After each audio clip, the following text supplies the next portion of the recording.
All right, I'm here. I'm here, everybody. Hello. I was just doing the internet stuff. um, all right. I've got chat up. I can see you all. Yes, I'm still in my pajamas. No, I do not care.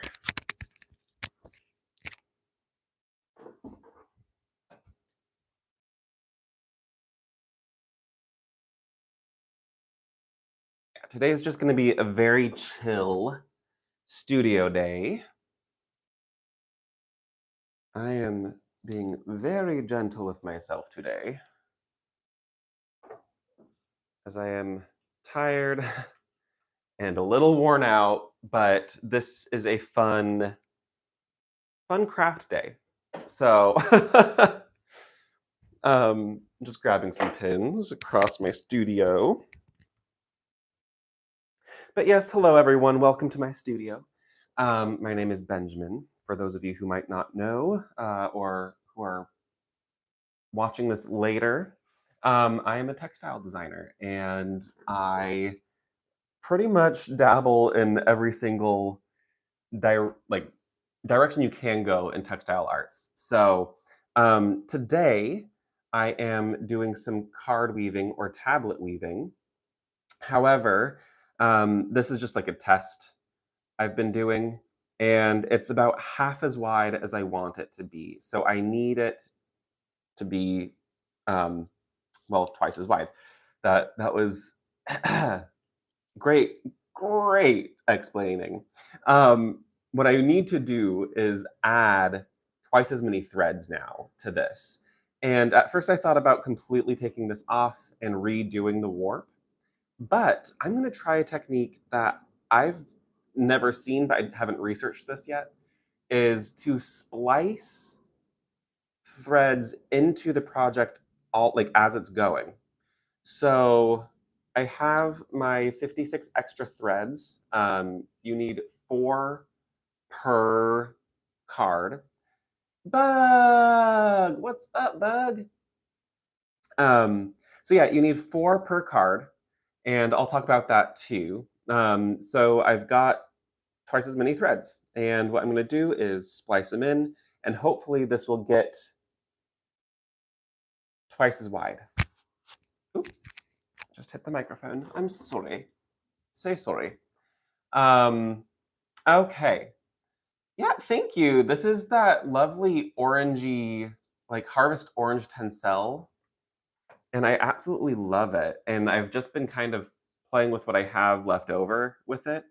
And then I also have, oh, I can show you. Um, so here's the tencel. It's got a lovely sheen, very, very beautiful sheen. And then this is a cotton weaving yarn. They're both 8-2, and I have a couple of stripes of that in here. I don't know if it's picking it up great on camera. You can kind of see it. Yeah, you can kind of see it. Um, so yeah, let me give you a slight history, or not really a history, but background of what tablet weaving is, or card weaving. And then I'll tell you what I'm doing here, what I've done here. Um, Tablet weaving is one of the like most ancient forms of like strap weaving, band weaving, with pattern in it.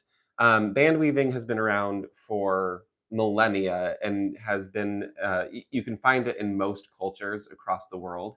You might know of it as backstrap weaving, or strap weaving, inkle band weaving, card weaving, tablet weaving. There's lots of different ways that it has shown up in the world. This is tablet weaving, and these tablets or cards used to be made out of stone, very, very thin stone or clay tablets. So, of course, it would be thicker than these playing cards here, but they looked basically the same, about a 2.5 to 3 inch square with 4 holes in the corners. where your threads pass through. And with this setup, obviously we have modern materials now. The cards keep everything very thin. You can get mass-produced cards from various places. My previous job, Shack Spindle Company, makes them, and they're really well done. They're beautifully designed. But I've made my own here. We'll get to that in a second. So, strap weaving, or band weaving, no, card weaving, or tablet weaving, ha ha ha ha. You're twisting the warp threads, which are the vertical threads. And as you pass your weft through back and forth, which is the horizontal thread, you're basically weaving these layers together, but as you turn, you're switching sheds. So this is basically a 4-shaft weaving loom that can fit in your pocket on the go. Stuff like this is very popular in the South American highlands of like Peru. Um, Not exactly in this form, but backstrap weaving, because as they would shepherd, they were able to work on things like weaving or spinning on the go. So very, very interesting tidbits here. As you turn the cards, you create a basically a double layer thick fabric, because at all times you have two warp threads up and two warp threads down, and you keep passing your weft yarn through, but you then turn either forward or towards you, or a combination of a combination of the two, and it changes what direction the twist goes. You can also flip cards from one orientation to another. Currently, my tension is too high to do that, so I'm not. Otherwise, I might rip these cards. But half, I think you can see this, half of my cards, the face is facing to the right. The other half are facing to the left. And then these are the backs of the cards. So I know I have an S twist and a Z twist between the two, and that just helps balance the weave. That way, the tension is going opposite directions at all given times, so I have a nice balanced weave. Now, some patterns will have you pull some cards aside, turn them forward, turn these back. I'm not doing that. I am not going super intense on the pattern for this one. I just wanted some simple straps. Um, that's like all my goal is for this particular study. However, there are woven bands that are extremely complex in design that do a lot of this, like switching of the angle of the card, switching the direction that you turn it, and it's really amazing. It's really amazing the complexity that you can get out of this. It's like an early draw loom or like pictograph weaving stuff. Do you change the dimensions of the tablets or cards depending on how much you're weaving? Not really. It's more on a personal preference. These are probably smaller than what a lot of folks would prefer. I believe the Shack Spindle Company cards are 3 inches across. Um, these are 2.5 inches across because I'm using Magic the Gathering playing cards. I previously wanted to use playing cards, like regular playing cards with this, but I couldn't remember where I've packed those away.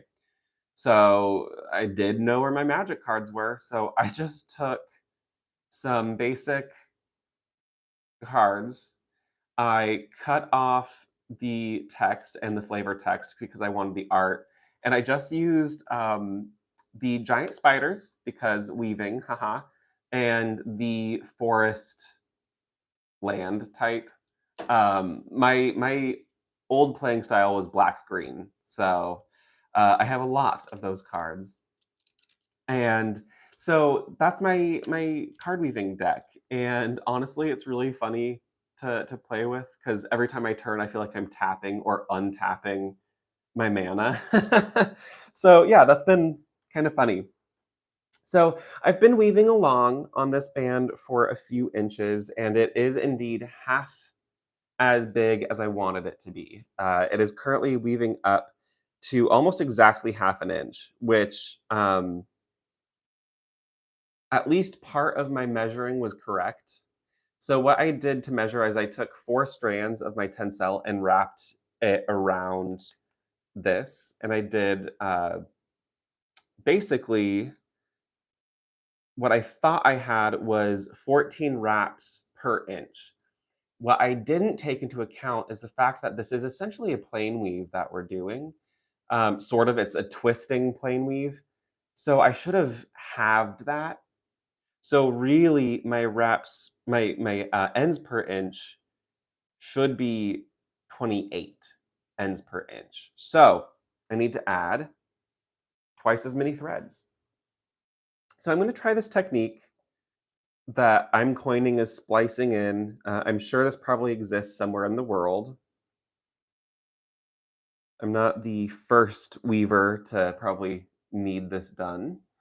So I'm just gonna pin these knots, the threads, the knot down here, to some of the band I've already woven. Also, Xana, I'm glad that you're learning. It's really fun to teach while I'm also learning. It's fun because, like, I'm not a proficient band weaver. You know, I've done my fair amount of them, but um, that's not my normal weave type. I usually work on my floor loom, um, or what I actually have this tensioned under is my rigid heddle loom. Actually, this is a great time to talk about too. I said this is portable. So the reason I have this on my rigid heddle loom, my cricket loom, as just like a tensioner, is because I have cats. And if I have this loose, like you would normally have this, I'm pretty sure they would destroy it. Um, so I like having it tensioned up here. And I'm not going to be taking this on the go with me. So um, I don't need it to be portable. But if I wanted to, I do have a bag that fits my loom. So I could bring it with me places. So what I'm doing here is I am pulling 4 threads. Oops. Um, yeah, 4 threads, 4 warp threads. And I'm just going to separate it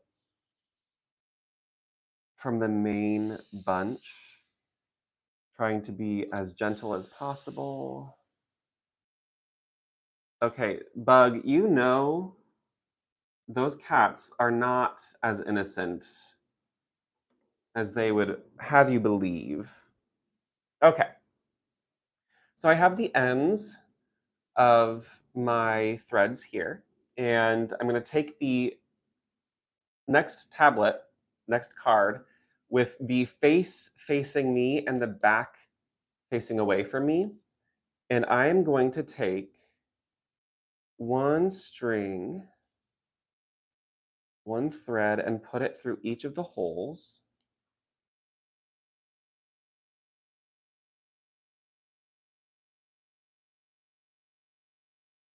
Like so. And then I'm going to take those ends, rematch them up with each other.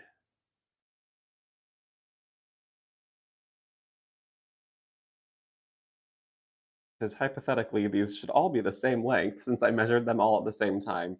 I'm just going to do a very quick overhand knot here so this bundle stays safe. And I'm actually going to, oops, earthquake. I'm going to crochet a chain, I think, on that. Using a large hook.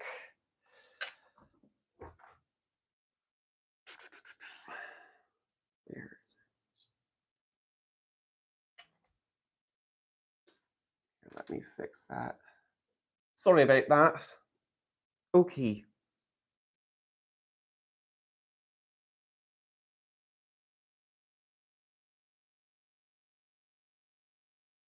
So what this is gonna do is keep these together. Oh, I should show you what I'm doing. Keep these together, and then I'll have an easy release for when I'm ready to re-tie up my loom. Yeah.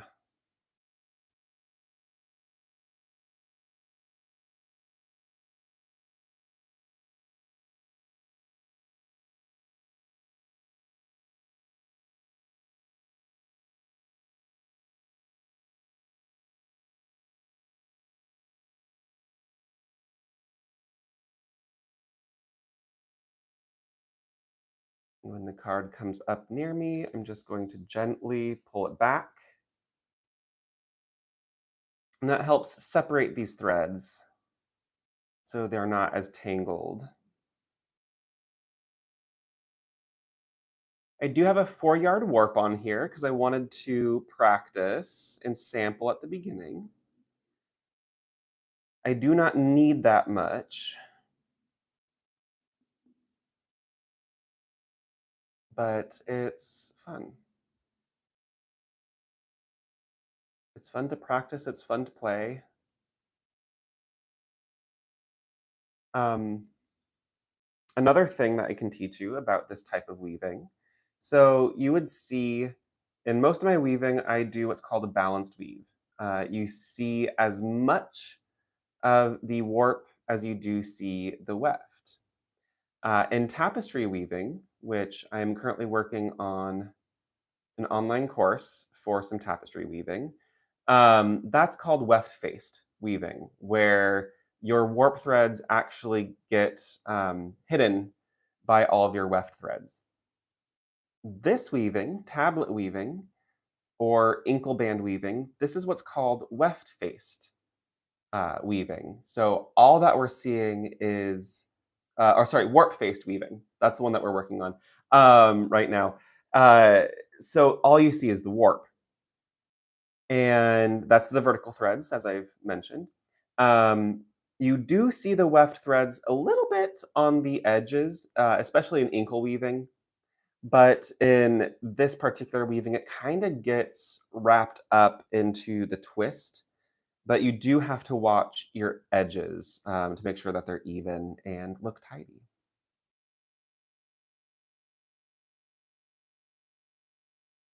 Okay, I'm almost done with this little section.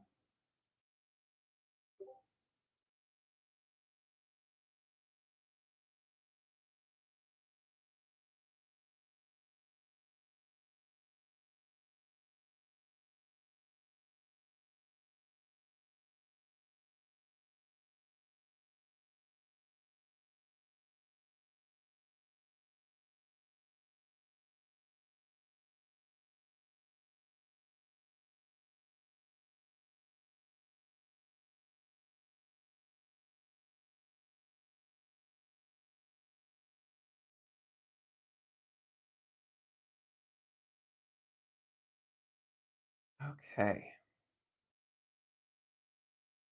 so I'm going to do a couple of things now. So I'm taking one of these pins and I'm going to put it through that loop so it doesn't come out.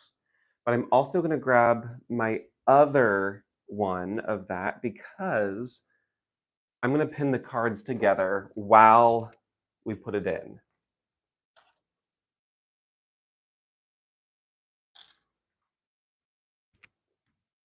We're going to stay neat and tidy.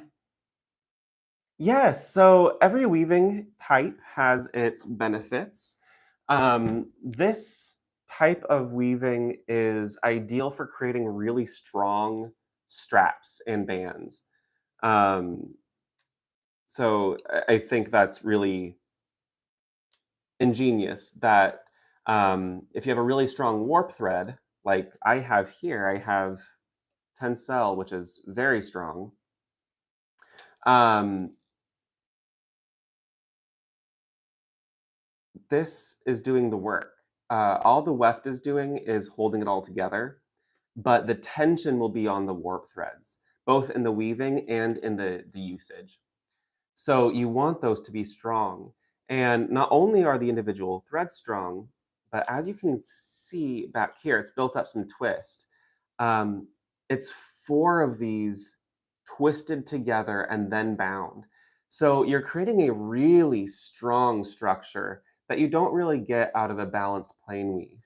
What you get with balanced plain weave that you don't get particularly with like band weaving or tapestry weaving is a more drapey fabric. That's what you're using in your clothing textiles, your home good textiles.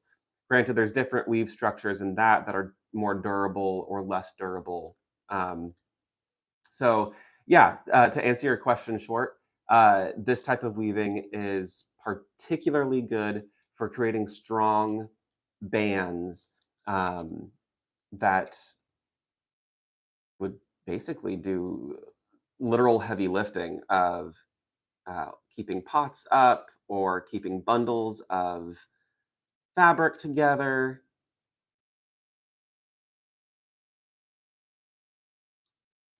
Okay,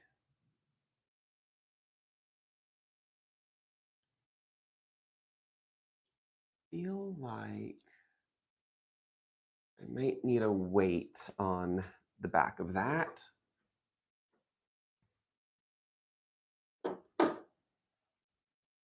Just to keep it under tension as I continue the process. And we'll tighten all of these up um, once I have everything spliced together. So I'm going to skip a card. So I put one card in. Now I'm going to skip a card. I'm actually going to do this.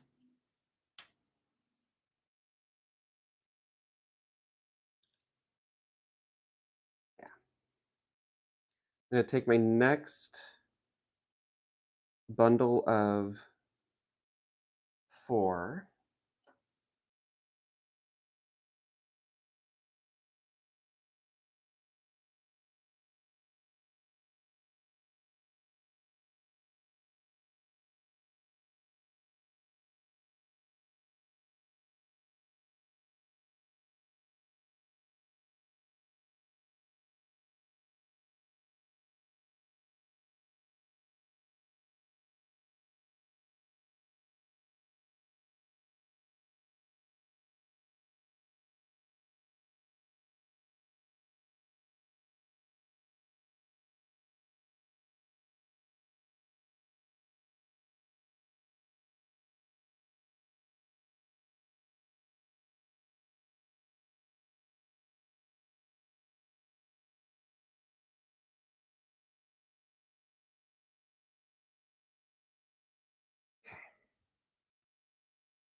Thought something like that could happen.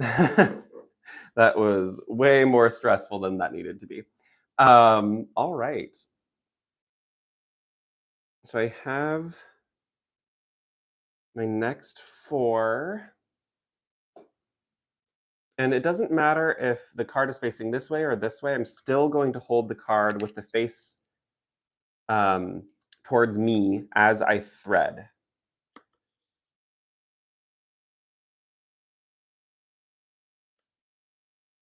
And the only reason that you do this is so if you do need to flip a card, you know that you're consistent if you've threaded all of your cards the same way.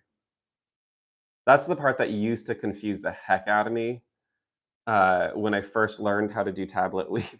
I was like, what the heck?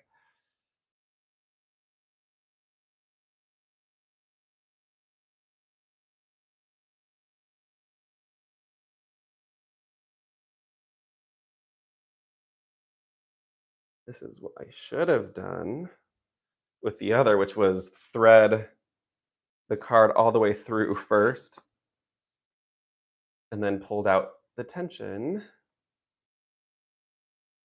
to the end.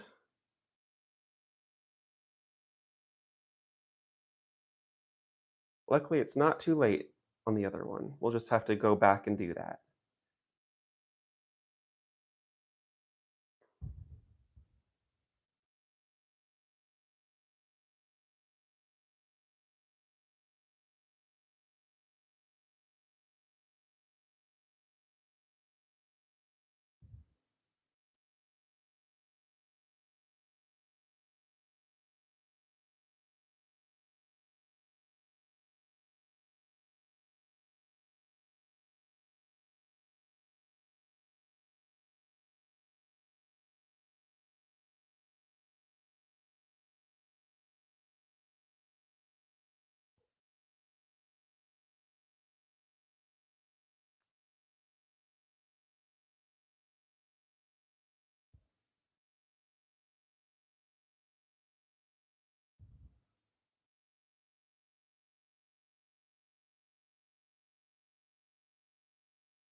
There we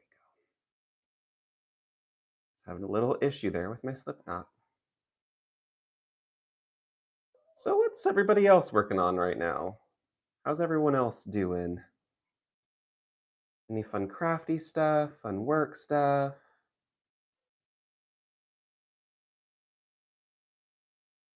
Maybe you're just a dog being a dog and barking? I don't know if you guys can hear that or if my microphone is doing a good job of not hearing it, but I bet you can. AGM prep. What does that mean?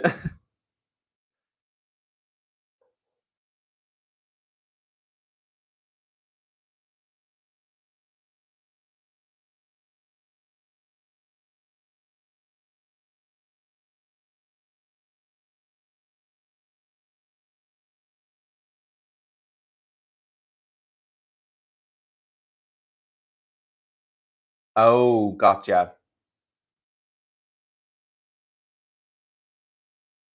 Well, good luck. Sure you'll knock it out of the park.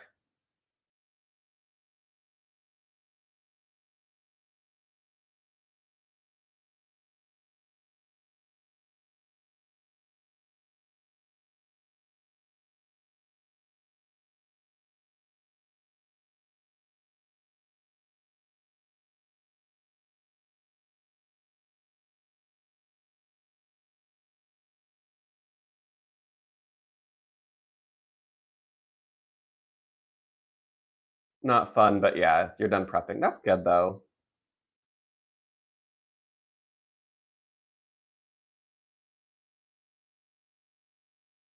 It'll be a relief once it's done, yeah?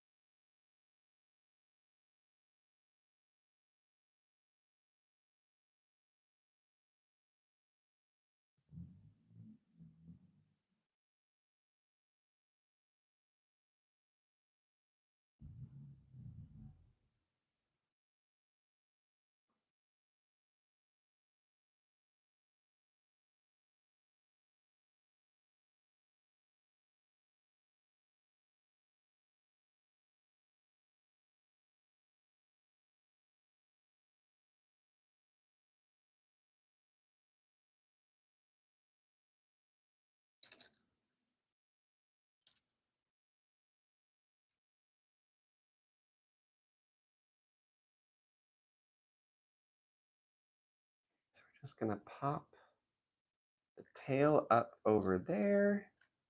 We're going to slot this card here.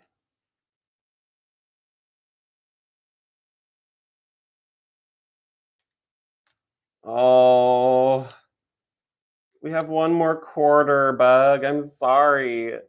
Sorry to say. Skip a card. I'm going to release a little bit of tension on this because I want to be able to manipulate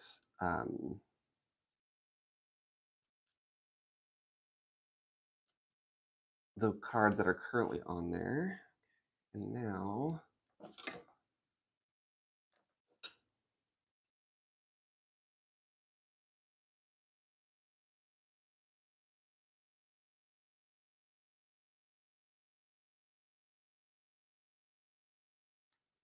fortunately, there is no forward button on life. Okay. We've got 2 cards added, and honestly, this is going far better than I expected. I've already skipped a card and put it up, so let's grab the next 4.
Here's the next 4.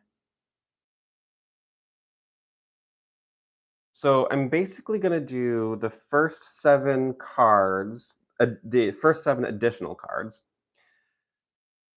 and then I'm gonna mirror it from the other side. Um, and by that, I mean there's gonna be the 2 central cards with no string in between them,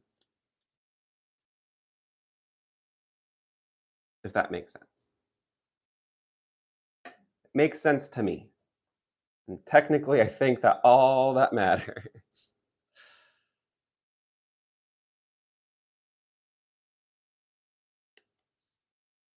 So I left my coffee on the other side of the room. There's my 4th. There you are.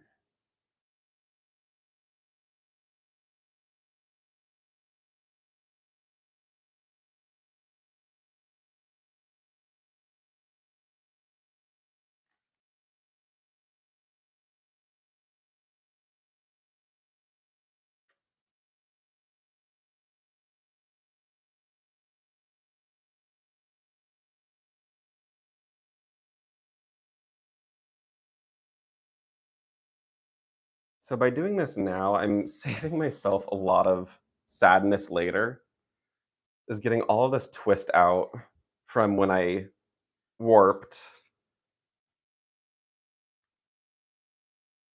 Just feels good to get it to a place where it won't be terribly annoying. Let's add this card.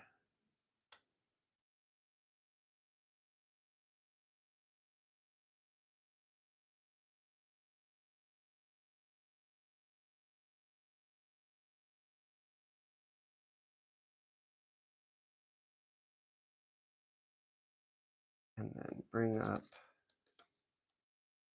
that card.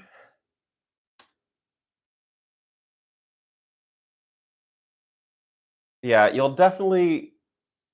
get it when you see it.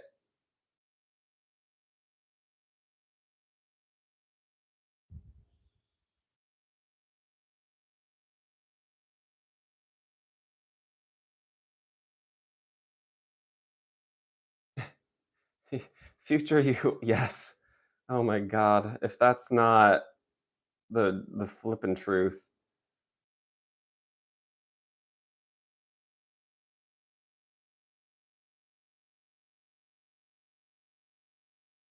because I made that mistake when I did the first threading up of these cards. And so as I was winding on my warp, it was a tangled mess, twisty, tangly mess. Even though I had thought I had done such a good job. Sorry, I just went out of frame. Thought I was doing a good job keeping everything even. I had kept my cross, but the thing about thread is it does have a tendency to want to twist.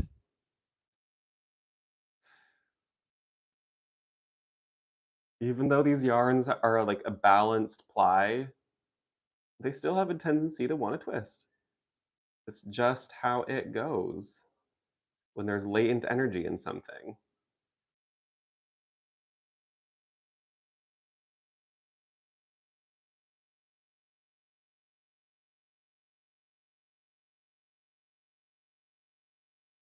And yes, I do have Magic the Gathering cards currently as warp spacers. That was a mistake, as you can see. So I am going to be unwinding this whole thing again.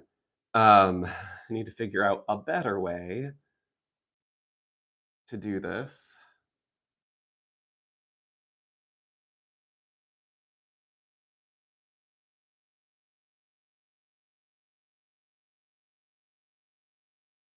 One would be to like try to keep it all aligned and stacked as I wind on under extremely high tension.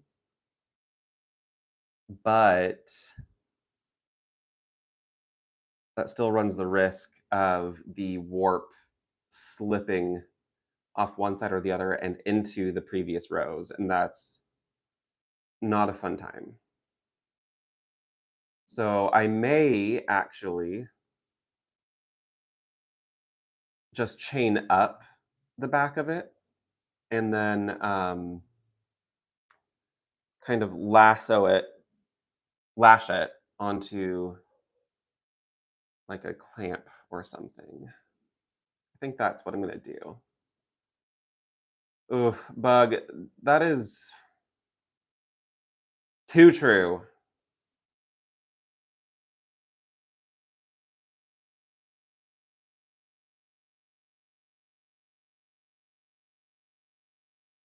I actually had a good stress cry yesterday.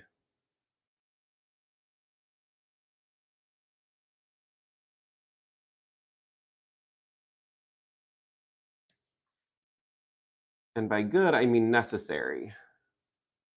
Not like, ooh, that was fun.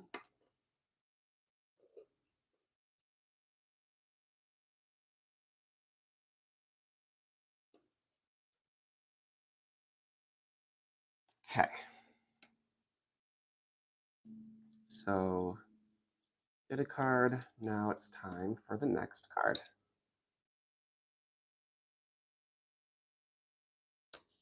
Yeah, let's just take those out.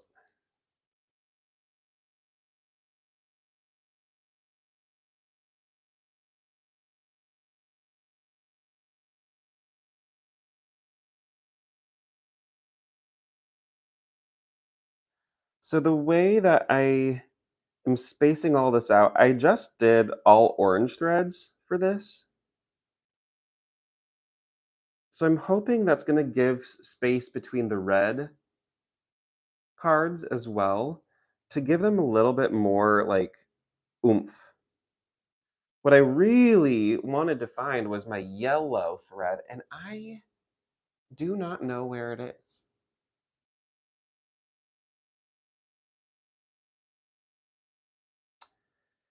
Yeah, it's okay, bug. It was definitely necessary. It was coming for a while, I think. And just I think I got asked enough times yesterday how I was doing that I was forced to actually think about how I was doing, which was spoiler alert, not well. But I'm feeling better today. I'm feeling a little emotionally hungover. but I feel positive. So,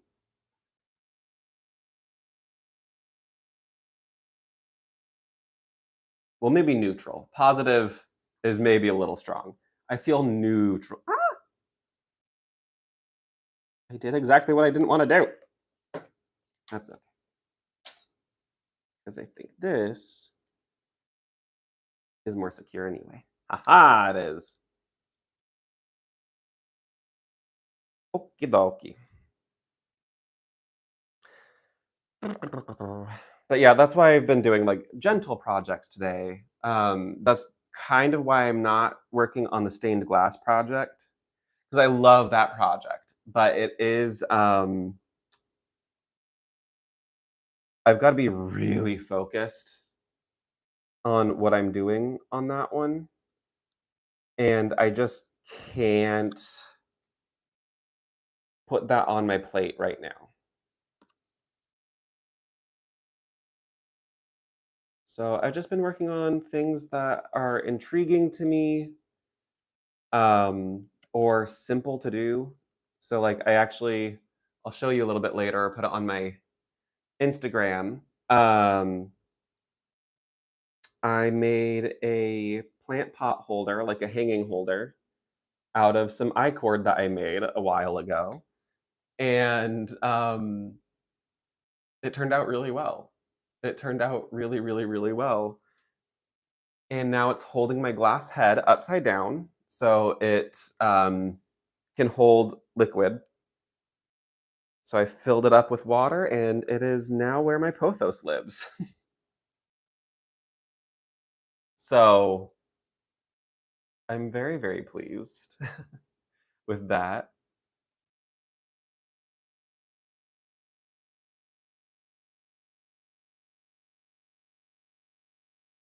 Yeah,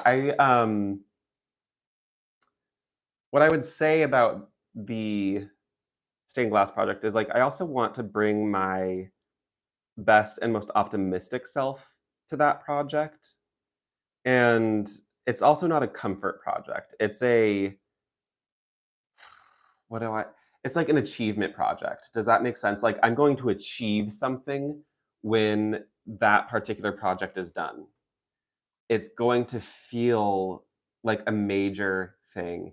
And I don't want to steep that in when my mental health is like not as high as it needs to be for that project. But like projects like this, it's kind of instant gratification and I know what to expect and I still get that sense of achievement, but it's more cozy. So, and that's what I needed today. So I've just been working on some chill projects lately, like for a while. I just crocheted a cute, like vintage inspired tank top. Now I'm working on this. I feel extremely creatively engaged right now and no burnout. I don't feel burnout on any of my projects, but exhaustion I feel. That I feel. The state of the world right now, I feel. Um so yeah,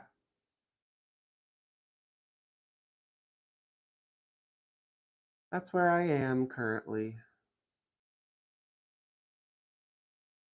I did just adopt two new plant babies that were on the corner of the street. Snake plant and it looks like another pothos, but it's really pale and the leaves are rather close together. So it's like I don't know if it just didn't get enough light or if this is like a pale variety of pothos. But it has this like the pothos leaves. Yes, Xanite, that is so true. So true.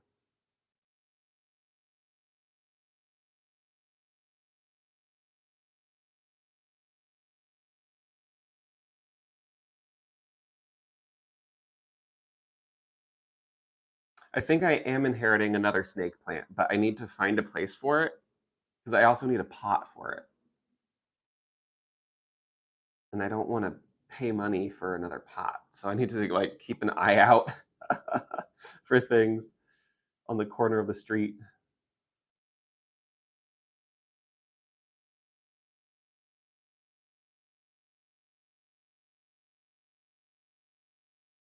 Yeah, poor abandoned plant babies.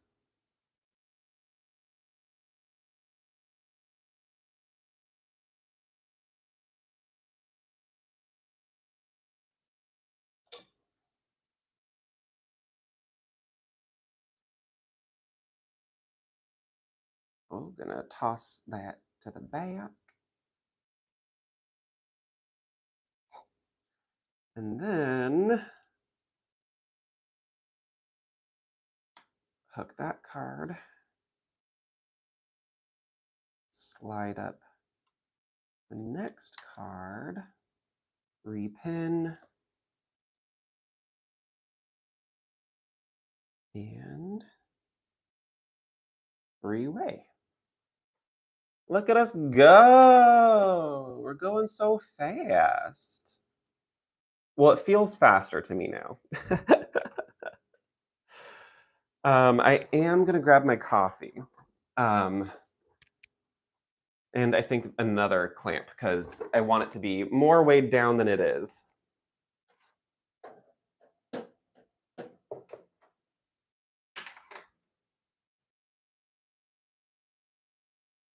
I did also think about weaving with blue on this because it's a contrasting color to the orange, but that puts it too much into sporty Denver Broncos territory. The football team from my hometown. I also have purple, which I think, oops, would look very Halloweeny, which not about it. You'd only see it on the edges. So maybe I'll test that and see if I like it. Mm-mm-mm.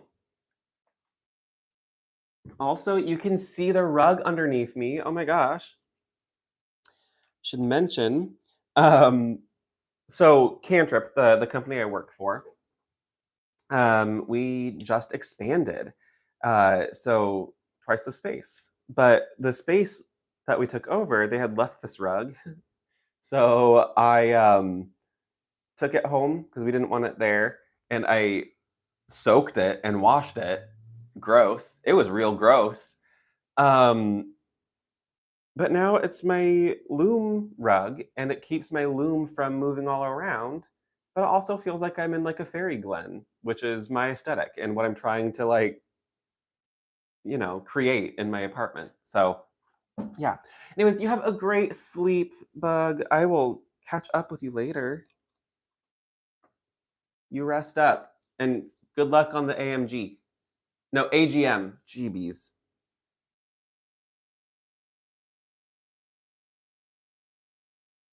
Okay. So let's snag four more threads.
There we go. Let's get the next forest card.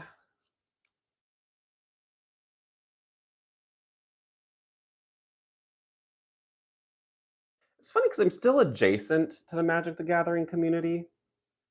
But I was never oh, that was one too many threads. Shoot. Um, I was never going to be, like, competitively good at Magic the Gathering, and I feel like there you can play hobby style, but I'd rather do other things for my hobby, and I'm not good enough to compete, so I'm not gonna put the time and money and effort into it. Okay. But now I have a bunch of, like, old cards, and none of them good, I'm sure. Like, I'd have to ask one of my buddies, but none of them are in great condition. Like, not bad condition, just not great condition. And who understands collection? Not me. I know other people do, but not me.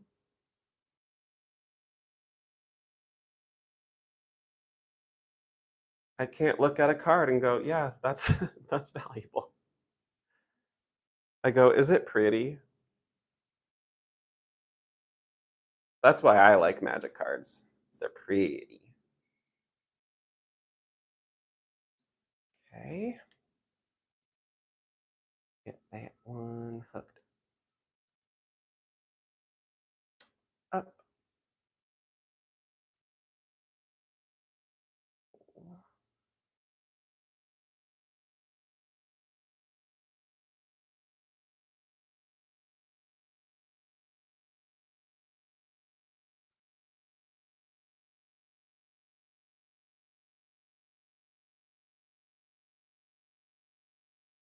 My slip knot.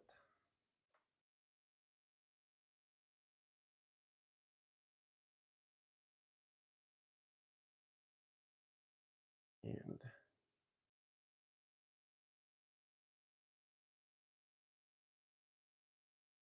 chain stitch it up.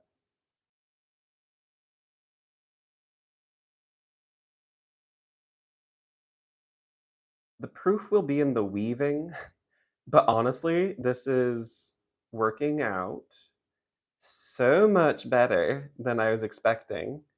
It also is giving me lots of ideas, lots and lots of ideas. If this works, ooh,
I didn't need to go that far up. It's okay. Doesn't harm anything.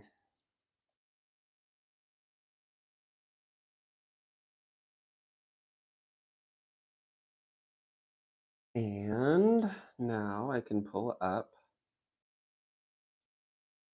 the next card. Ideally, I probably should have let all the twist out of the current warp.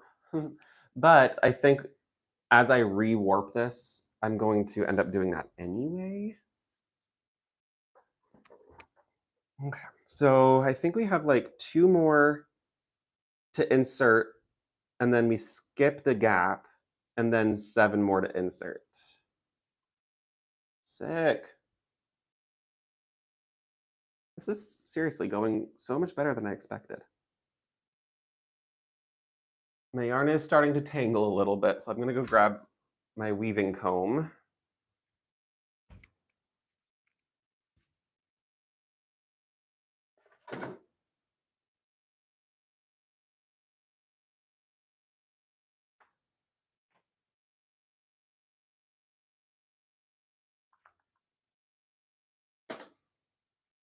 And I need to stop knocking on my camera.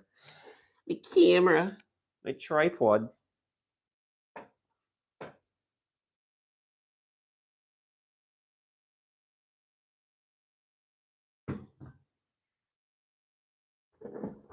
Okay.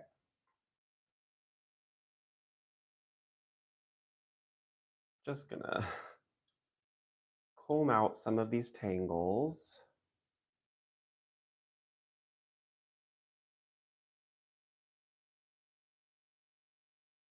It looks worse than it is. I promise.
Sometimes you need to untangle yarn to untangle your life.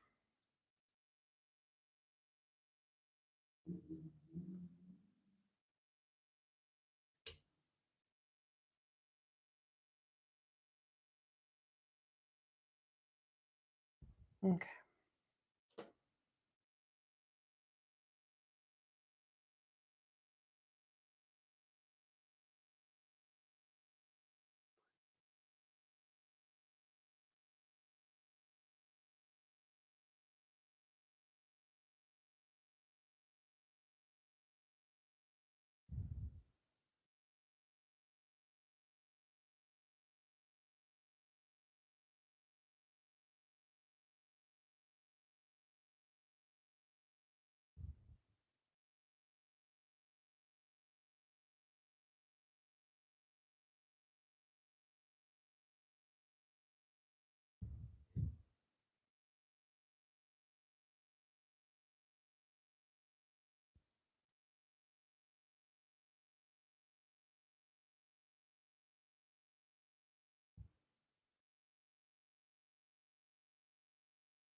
think I may untangle each of these bits first. Maybe. I've caused a calamity.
The key to untangling stuff is to never pull too hard.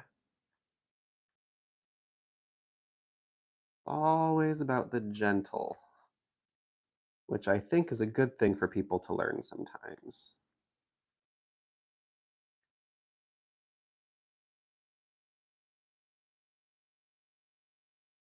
Because the more you pull, the more the tangles turn into knots.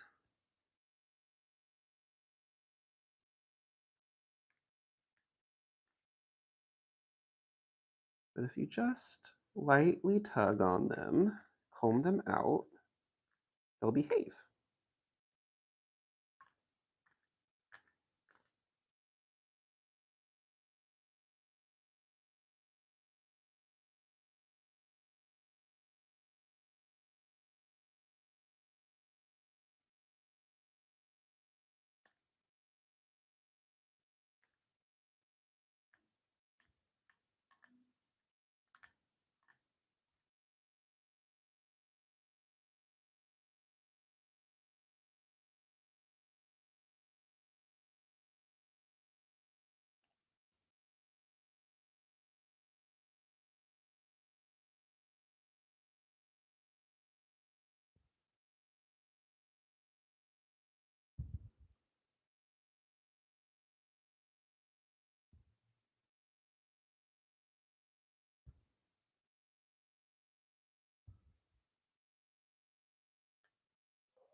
This is like visual ASMR, right?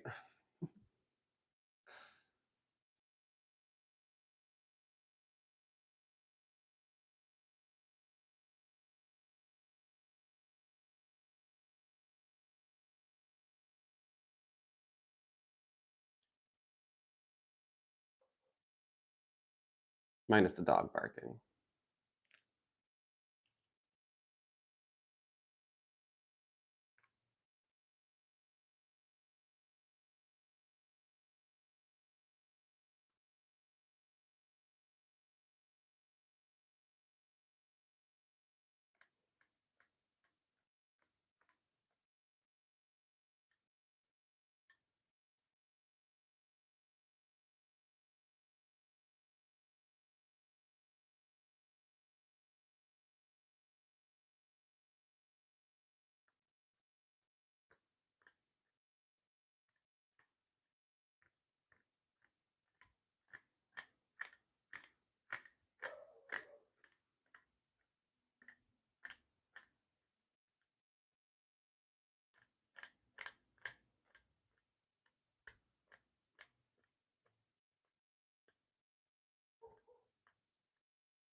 I don't know what that was. Oh boy. I know what I'm doing is off camera right now. Um, Here, I guess I can kind of show you. Ooh. So here's my little bit of tangled mess. I'm just gently brushing out the tangle. And I'm not going down like that because that will tighten things. I'm going gently, like with the grain. And what that does is it helps release the easy tangles. And if I snag, it just rolls right off.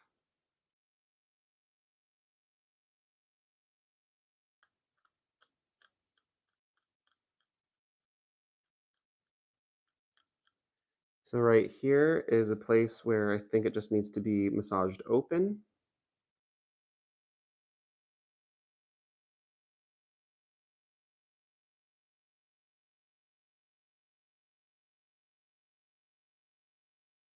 And this just lets the threads move a little bit more smoothly because the tension is also growing between the threads.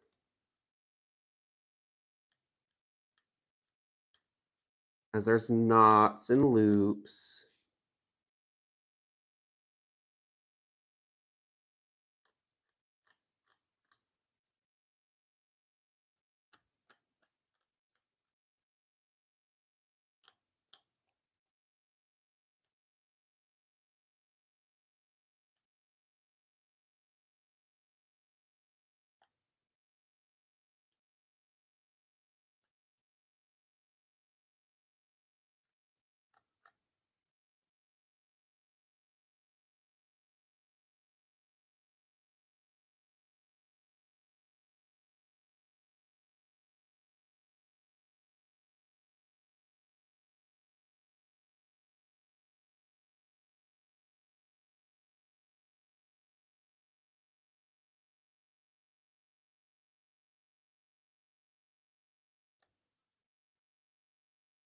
And now we're luckily basically at the end.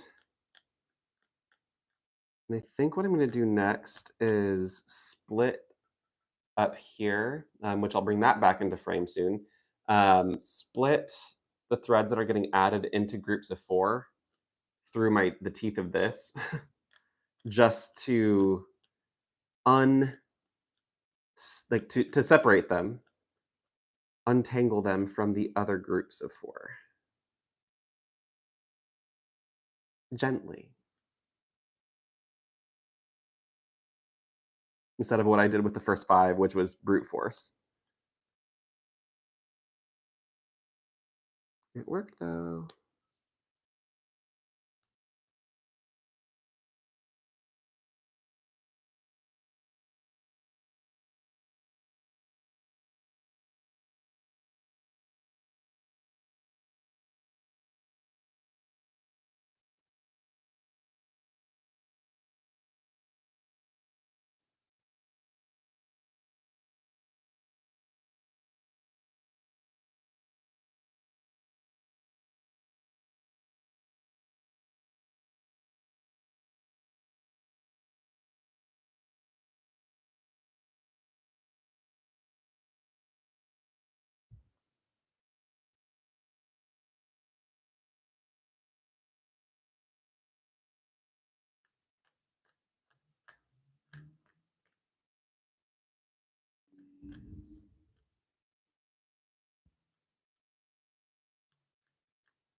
Hey, Patrick, how are ya? Thank you for your wonderful review the other day.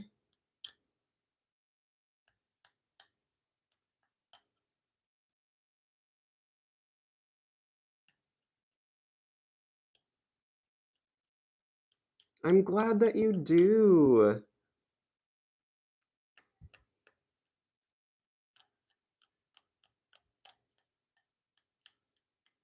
Yeah, those were some of my favorite pieces that I've ever woven. So I'm glad that it's gone to somewhere where it will be appreciated.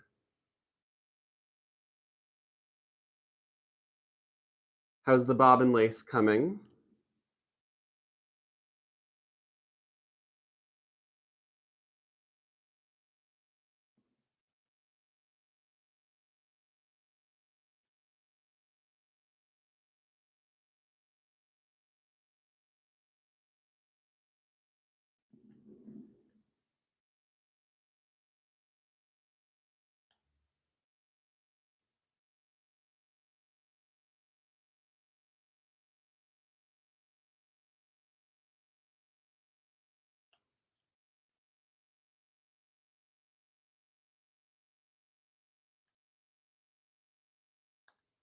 Wow, 66 bobbins. Granted, I know it's easy to use those up because like what 33 pairs is 66 bobbins.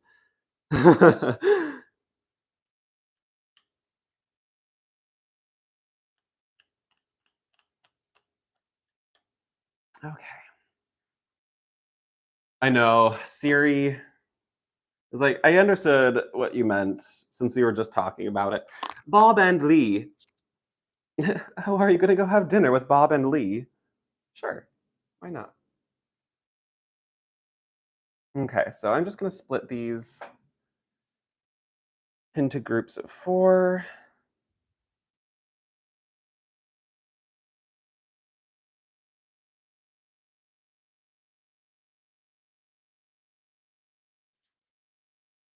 Put that one in the first notch.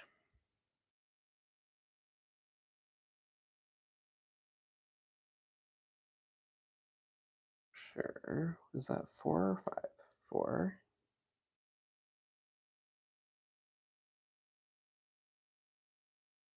Yeah, you definitely should. I'm uh I'm all for starting new projects.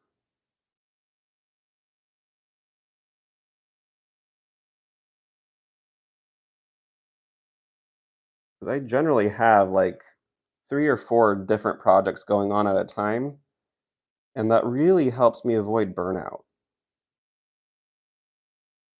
Because when I'm feeling tired of one, I can move on to another. And I also have like my commute projects. So things that are easily portable on the train and don't take up too much space in my bag.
Yeah, I was gonna say, I feel like you can't really have too many bobbins for bobbin lace.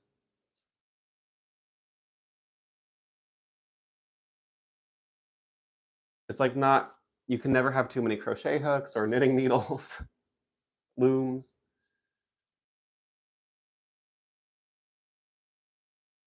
It just becomes a space issue, really.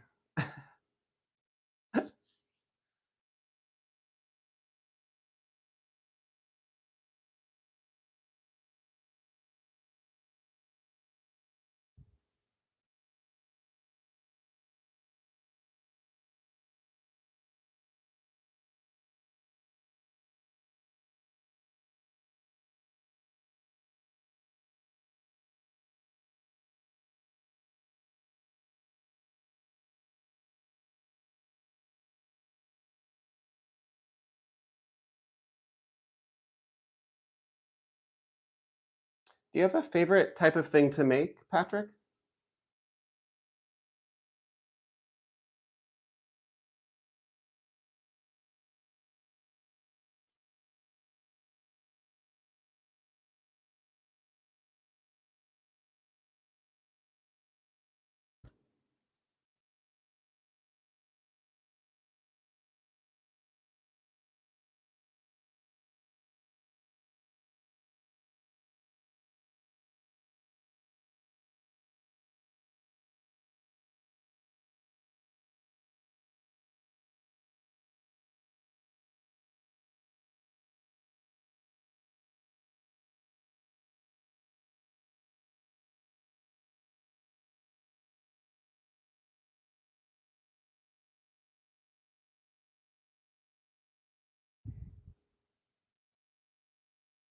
Oh, oh, wow.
I am pleasantly surprised at how well this is working.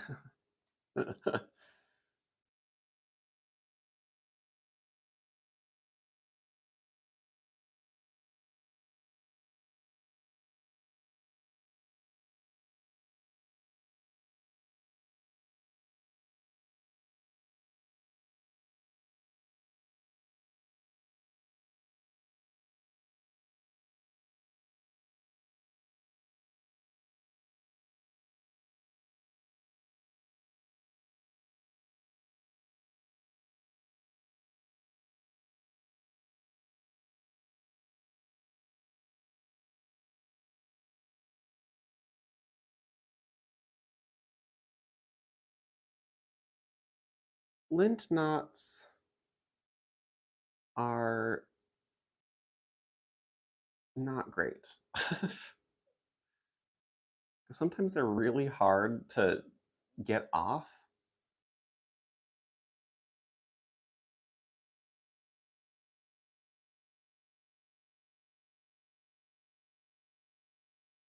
and they just like embed themselves into the thread.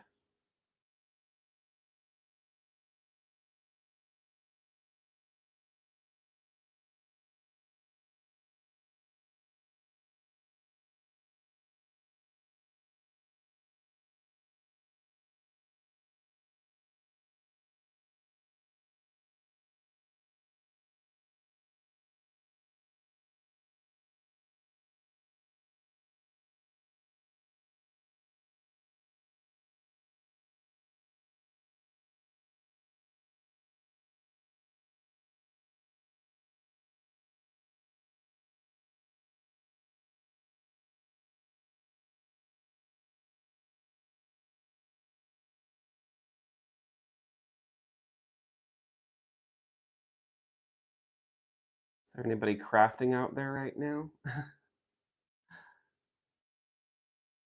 That's what I do when I watch other crafters live stream.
Yeah, getting rid of that fluff. Yeah.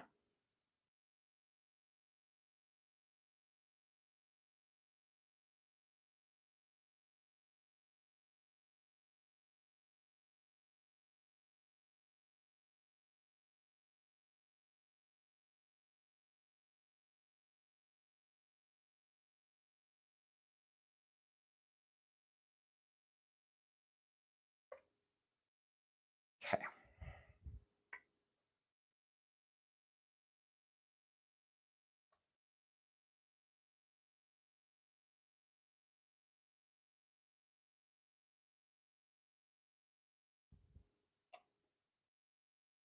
Just gonna steal this one.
Okie dokie.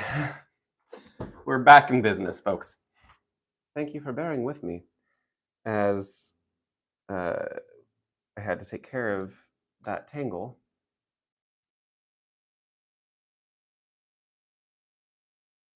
Now I've got my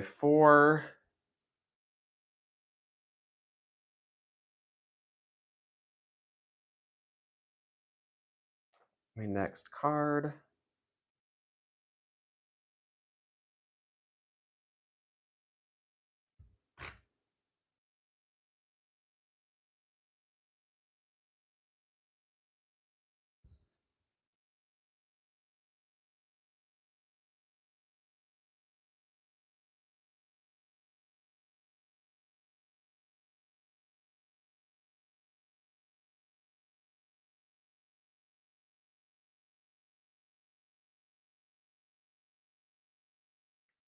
Trying to get this in a better frame.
tail back.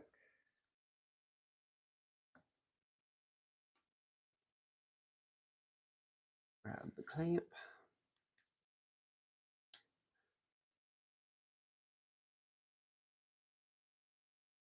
And move that card up. Pin it.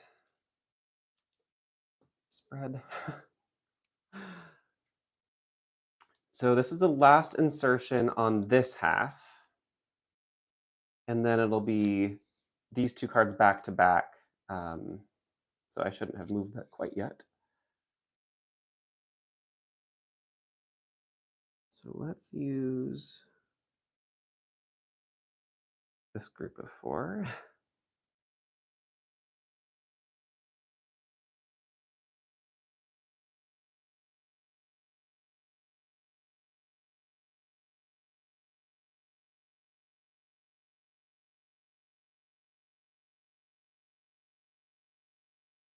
Next land. So once I'm done with this, there's going to be a total of 28 cards.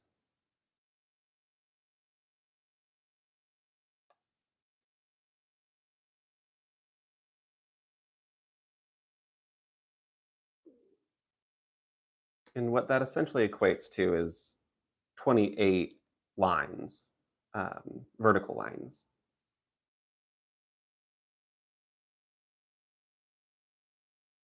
28 quadruplets.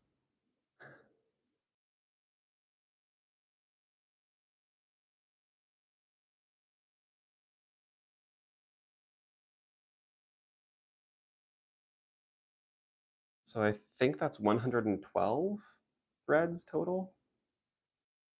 And I did a 4-yard warp. So 448 yards for this project, minus or plus whatever we need for the warp, which is I would say probably another half of that.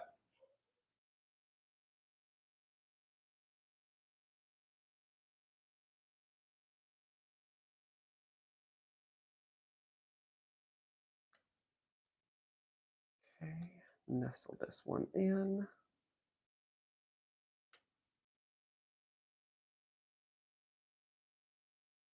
And let's do our chain.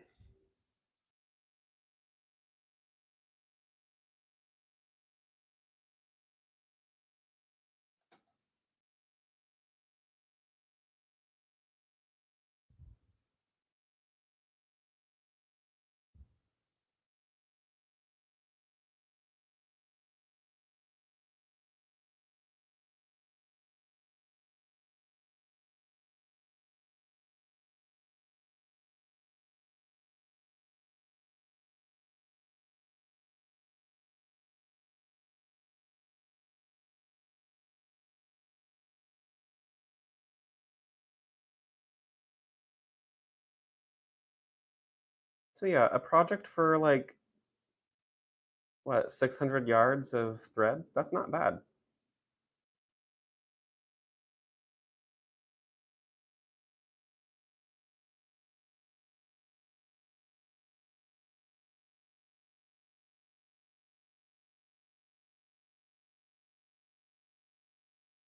Now you can use thicker thread. It just means that your band is going to be thicker and wider. Like your width will change with the size of yarn that you use. So yes, I need 28 cards to make a 1-inch strap. But that's with this 8-2 tencel and cotton. And the weft that I'm using, which is also an 8-2 cotton. If I wanted more texture in the weaving, I would double up that thread, the weft thread, to make it a little bit thicker.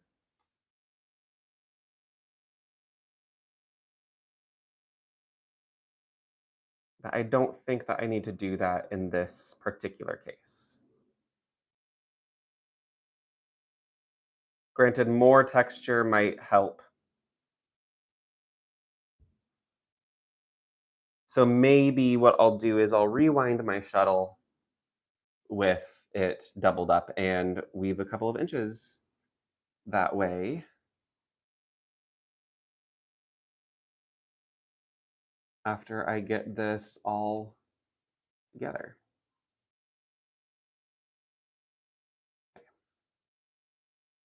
So pop the braid in the back and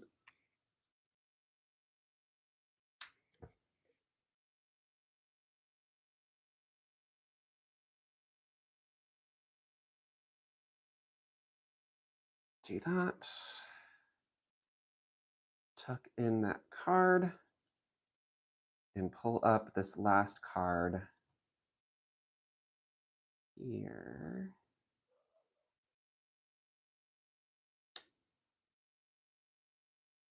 And actually, this card as well.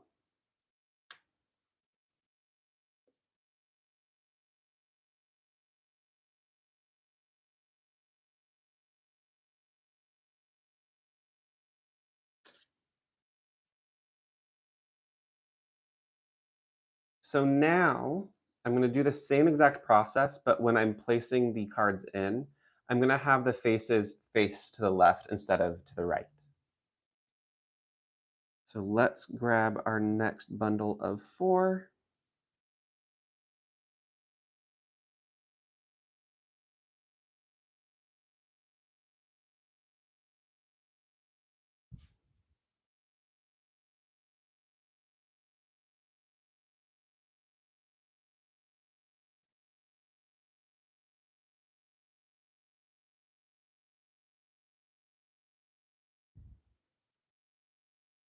Next land.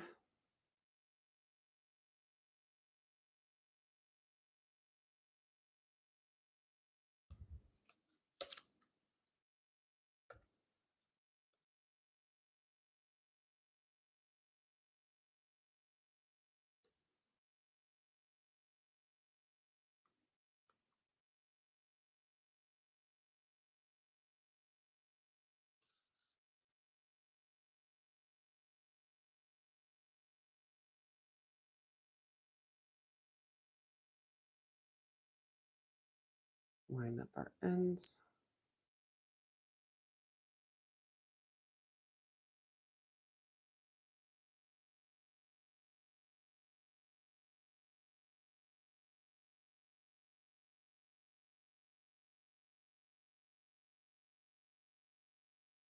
Pull the card down.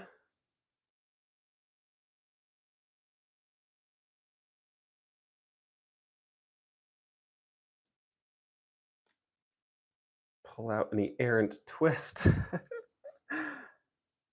Snug it in. And pull up the next card. I'm going to actually pull this from below as I do the chain.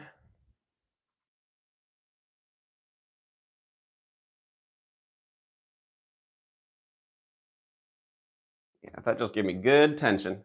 I know it'll be awkward once I get, closer to the end, but it's all temporary.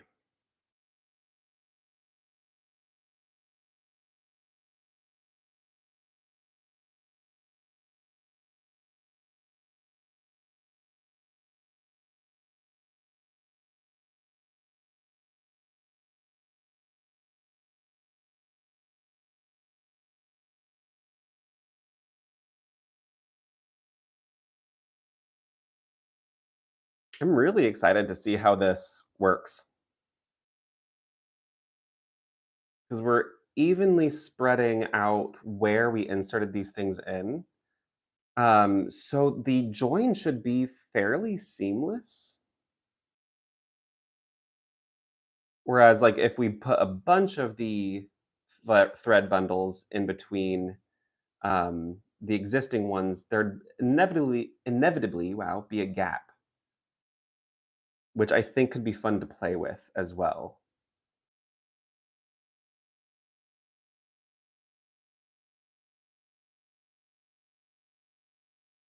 I've got so many ideas now.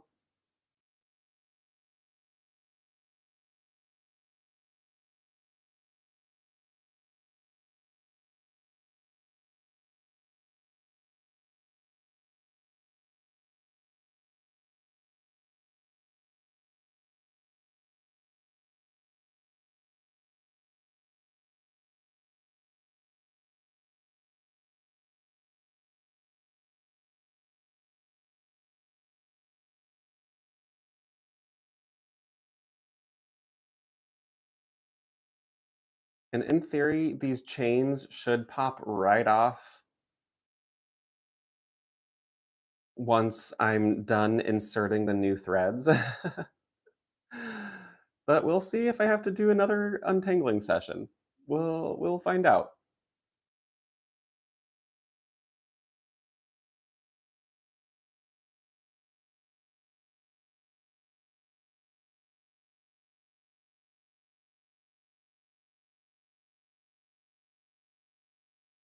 Okay, so I can drop this down to the back, pull up on that. And honestly, yeah, there we go. Great. So I should have one, two, 6 more groups. I do.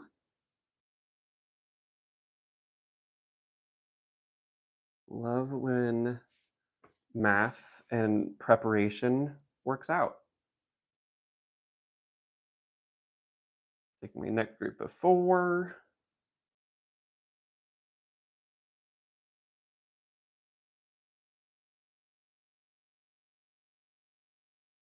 Okay, who are we attached to? No, I know you want to be buddies, but you will be buddies soon. Just you can't be buddies like this. There we go. You'll see each other soon. It does help to talk to your yarn as you work. Just be very gentle. You have to be like, hey, I know that you are used to doing certain things,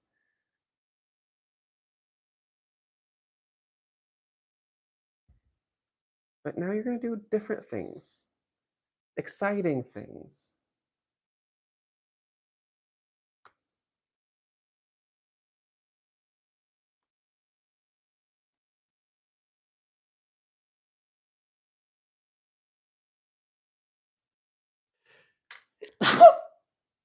Sorry, headphones users.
And I know there's lots of periods in this stream where I'm not saying anything, and that's okay.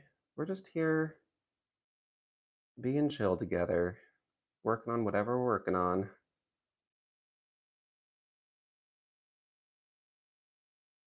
thinking, not thinking, hopefully breathing, being aware of your body as you work.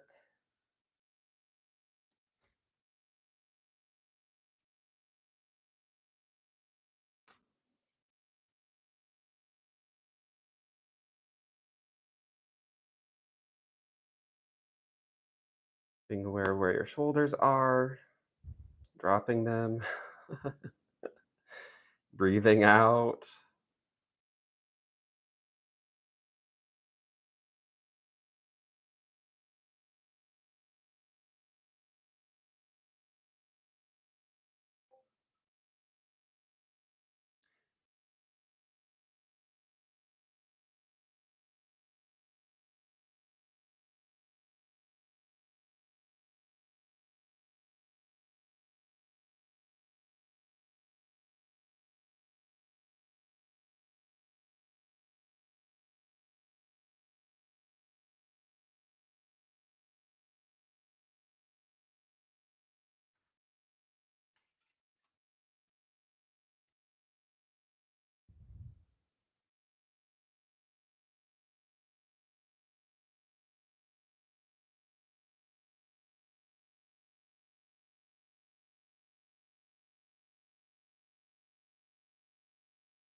Okay. And nestle that guy in.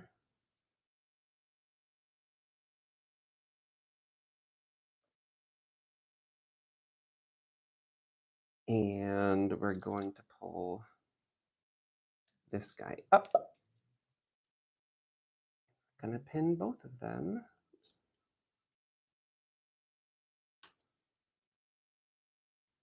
Perfect.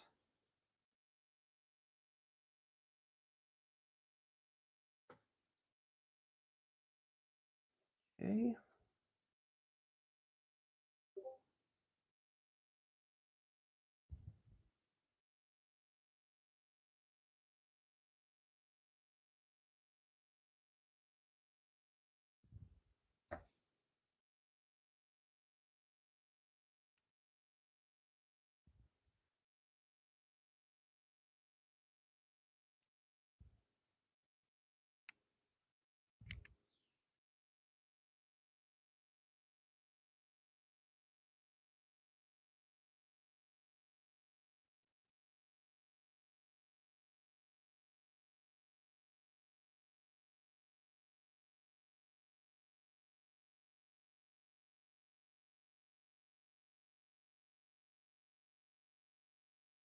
Come back, thread.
There's something extremely satisfying about this.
think what the rest of the plan is for this stream is to finish splicing these in and then weaving a few inches with them all spiced in. And then I'm going to call it good. I am losing daylight right now, and I like having that when I work. Um, Granted, I could turn on my studio lights. I just don't get a lot of great light over on this section unless I'm in the daylight.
The cool thing about this grafting technique is I'm pretty sure once I weave at least like 16 rows, I can cut the ends flush.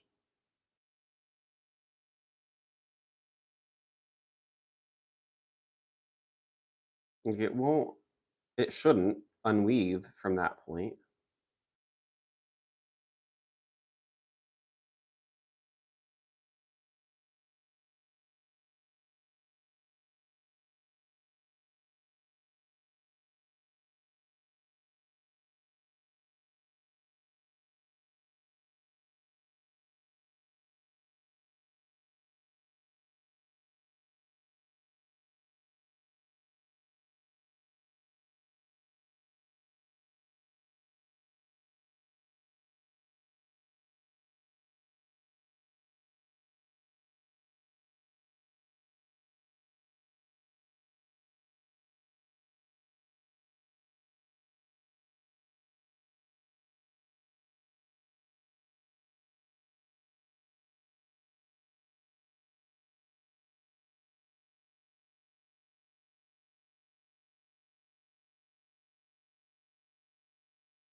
Ooh, we're in the home stretch.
Gonna tuck that in.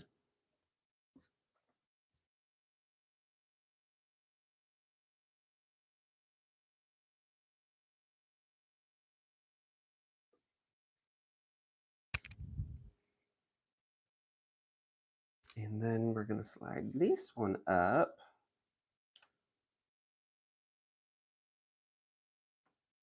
And honestly, at this point, I don't really need to chain that one up because I'm gonna unwrap it soon anyway. So we've got our final 4 threads here. And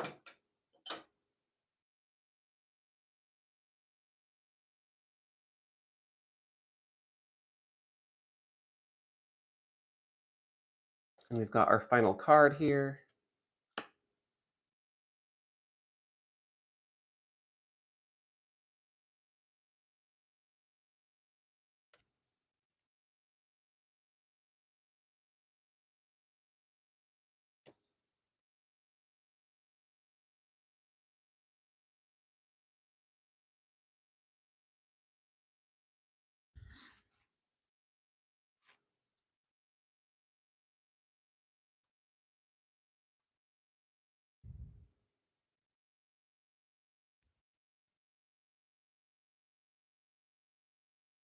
Okay. So I'm clipping this one on, throwing this back, and clipping it to the other clip. So this should stay just fine, but I am going to put one through the bottom holes, like bottom front.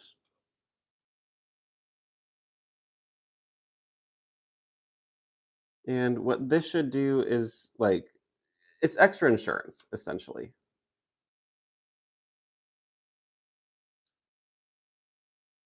I think I am going to quickly,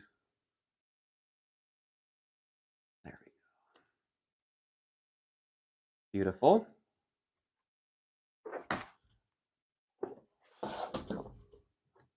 Out of sight, out of mind, my coffee.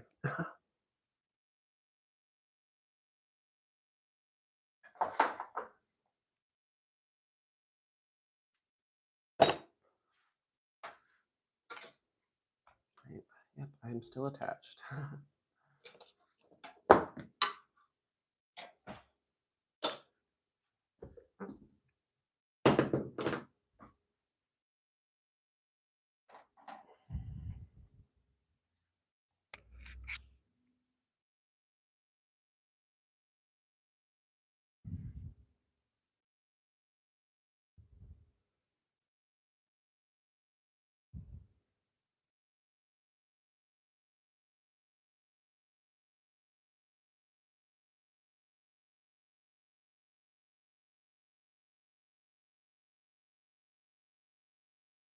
I love how I absolutely missed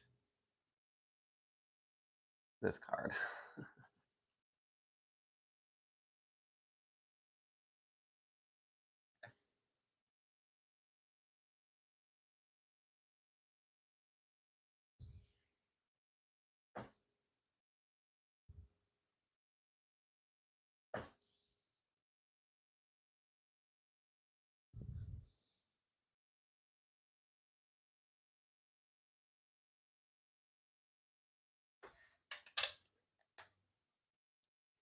Okay.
These are going to be different lengths at the end because I've already woven a few inches of my original warp.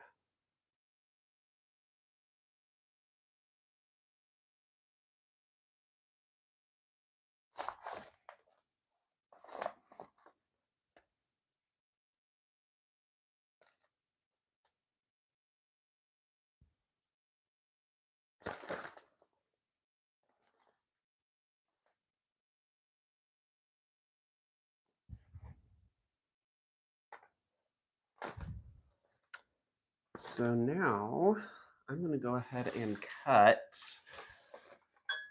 so it's all at the same length. Huzzah. Can remove that. Ooh, stuck on my thumb. Stuck on my thumb.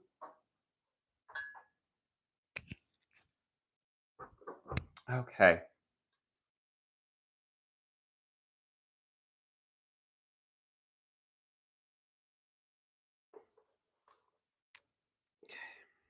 So that can go over there.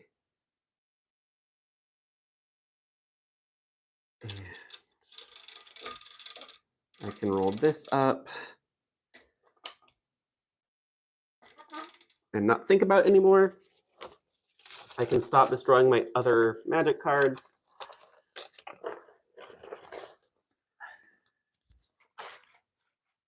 Move that out of the way.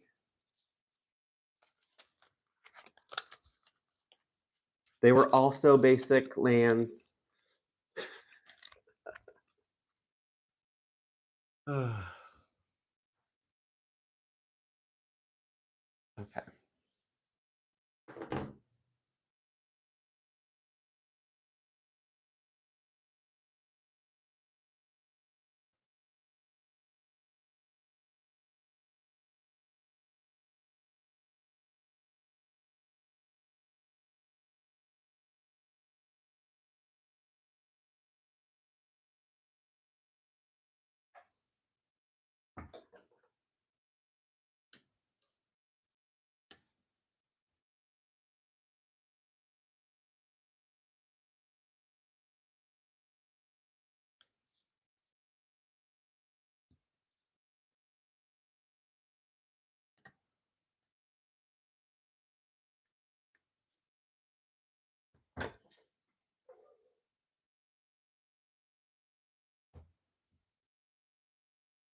Sorry for hitting the mic.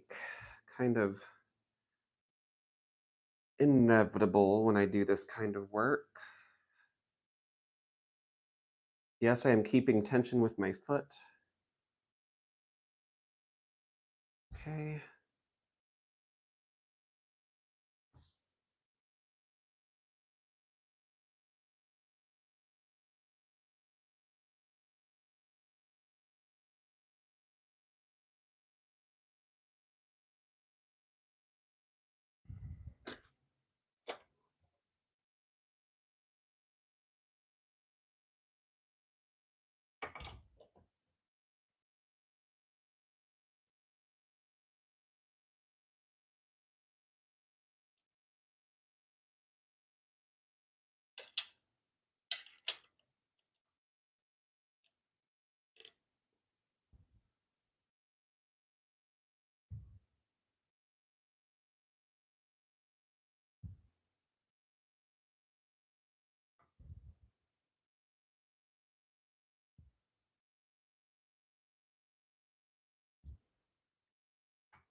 Let's grab the other.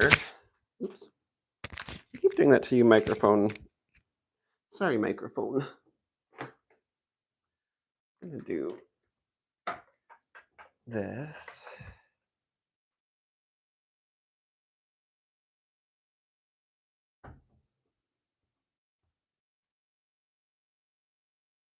Okay. It's kind of a silly method, but I should be able to quickly and easily adjust tension there.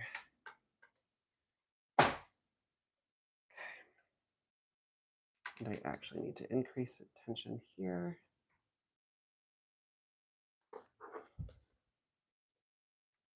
All right. So for now, I'm going to continue weaving. I can pull these out, which just locks them in position, essentially. So if you're doing this, I highly recommend these kinds of pins. If not, you can just use a thick string, thread it through the top holes, and tie them together. It's particularly helpful if you are taking these on the go.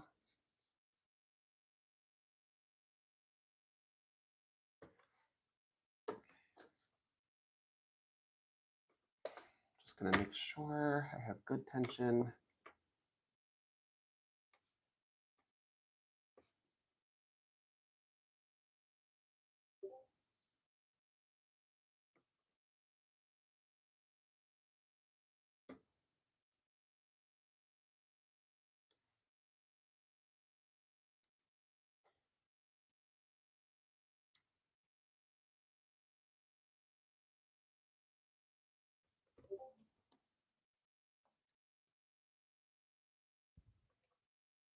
Okay. You don't want it too high of tension because then you can't um, twist the cards. I think we're good. This tension might be a little loose.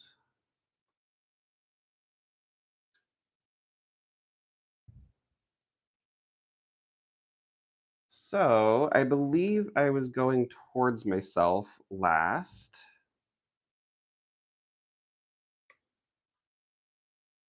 So I'm going to continue that trend.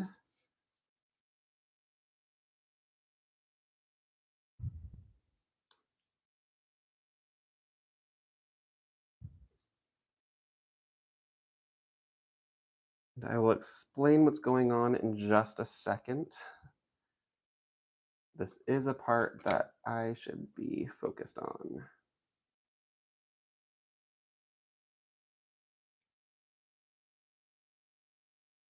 Why are we having issues? Hello? Oh.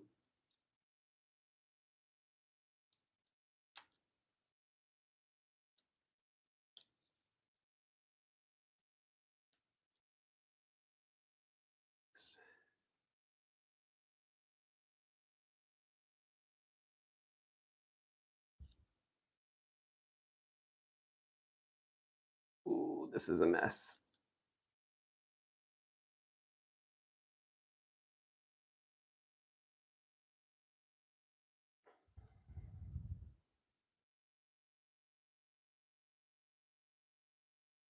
I see what happened. My pin came out.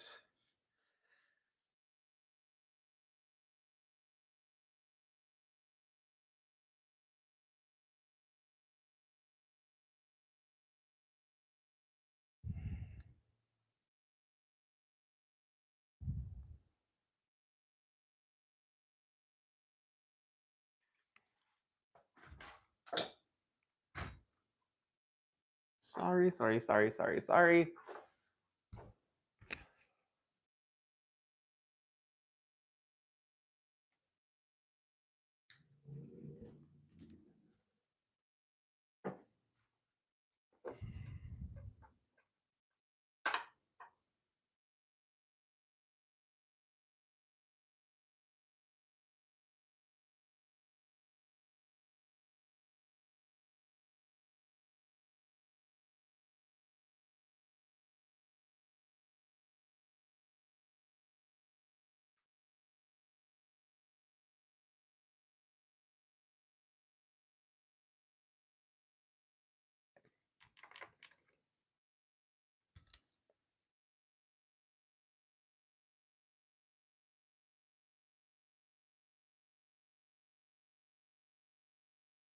Okay, so what I'm testing right now is each card being independent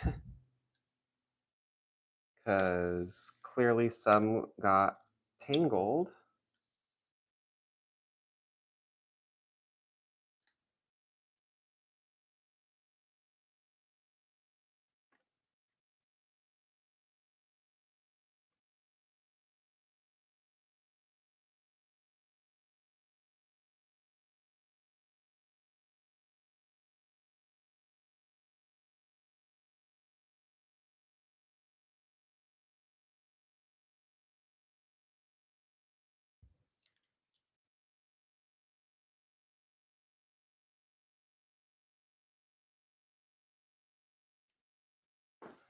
So in theory, I wouldn't be able to see the join, but with all of the fussing that just happened, I've got a feeling there's going to be a pretty obvious join.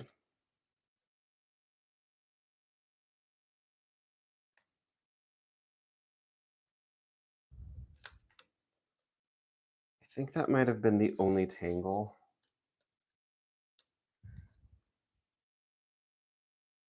Maybe this one.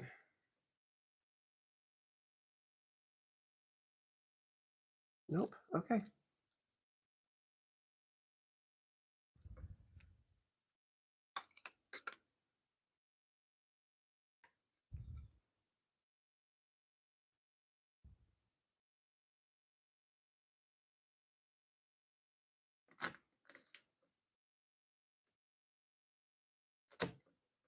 Whew.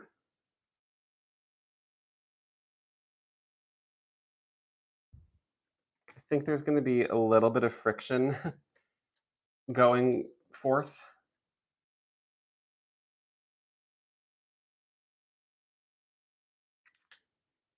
Until we get this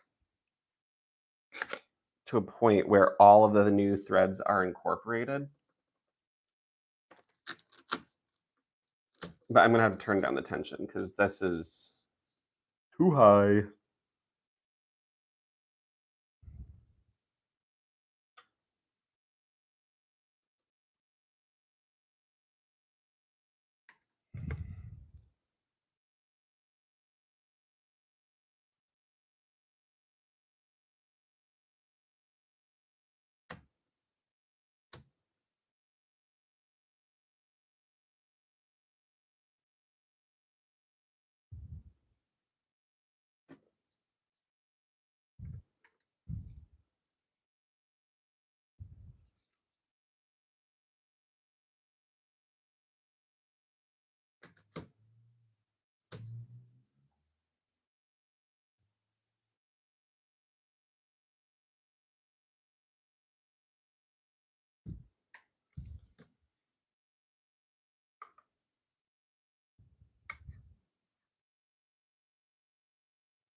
Whew, okay. So before I run out of light, uh, the join isn't that bad, but you can definitely see where I joined it. Um, I need to spread this out in the back a little bit. So I think I'm going to take all of this and run it down to the bottom of my stand.